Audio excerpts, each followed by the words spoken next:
Keo here from Stomvie, USA.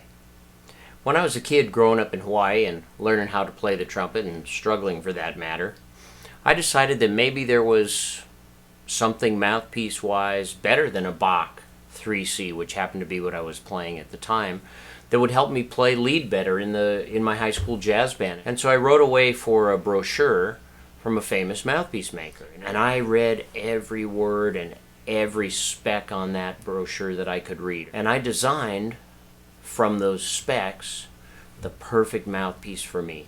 I chose the right rim, the right cut depth, the right bore size, the right back bore. And I knew when I got that mouthpiece, all of a sudden I was going to be able to play in the upper register easily. I was going to be able to sound great in the jazz band. My rock band was going to be a breeze, and I was just going to love everything. And when I finally got the mouthpiece, it didn't work so well. And I went through the rest of my life, or a lot of my life, thinking about mouthpieces that way. What bore size is the best? Which back bore shape would be the best for me? What cup depth would be the best? All these discrete different components. And now, after having been in the business for a number of years, close to 20, my study with Bill Cardwell on the acoustics of the trumpet, my studies about just acoustics in general with loudspeaker design, PA design, and then working with, it's got to be thousands of trumpet players by now, I've come to the conclusion that there are better ways to analyze it. And the truth is, it doesn't matter what the bore is, or what the shape of the back bore is, or what the cup depth is. All the parts of the mouthpiece go together. You can't separate the bore from the back bore, from the throat, from the overall length, from the cup shape, not only the depth. And that's the part that's complicated. And designing a mouthpiece that's balanced correctly and works is not a trivial matter. Sure, you can take a CAD program and just keep drawing shapes and backbores and designs and keep spitting them out, spitting them out, spitting them out, and eventually you'll find something or some things that work. If you're a player who keeps his lips out and doesn't put very much into the mouthpiece cup, you're going to have a different need acoustically than the guy who pushes his lips way in.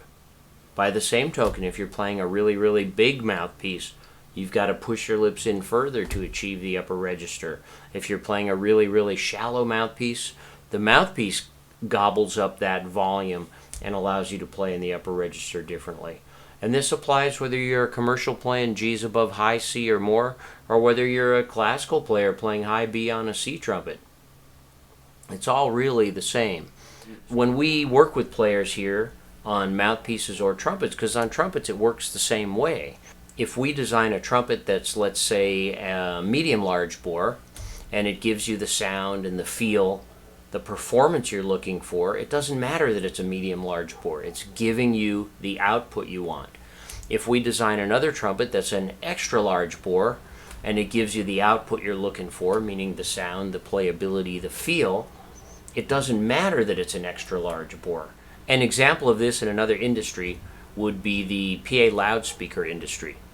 In the traditional analysis of a PA system, you know, the bottom line is you've got a microphone or microphones and some sort of a mixing board and a power amplifier and then speakers.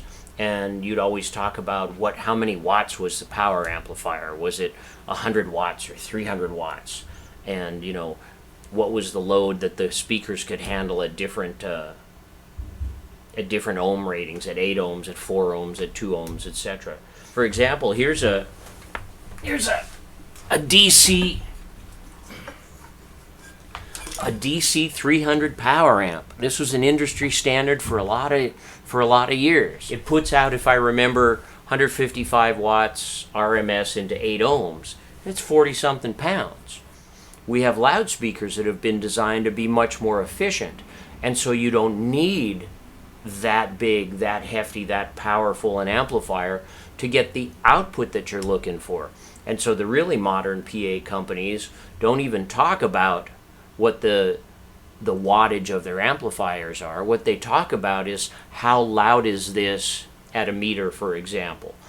And so again, it's the output that counts. And the beautiful thing about working with Stomvy is that we have lots of options. All kinds of mouthpieces in all sizes and shapes and needs for different types of music. And we have the same on the trumpet side. When we work with you, we don't look at it from oh, we got to give this guy an extra large bore trumpet, or oh, it's got to be a large bore, or oh, it's got to have a 30 drill in the mouthpiece. We work with you and find out what you're playing now, the type of sound you're looking for, and then we work with you to find a setup, a mouthpiece or a trumpet or both, depending on what you're looking for, that give you the output. And that's how we approach it. And we believe that to be a modern, all-inclusive way to do that. That's why I like working with Stomvy. We got the resources, we got a lot of fun people working for us, and we meet a lot of really, really cool trumpet players.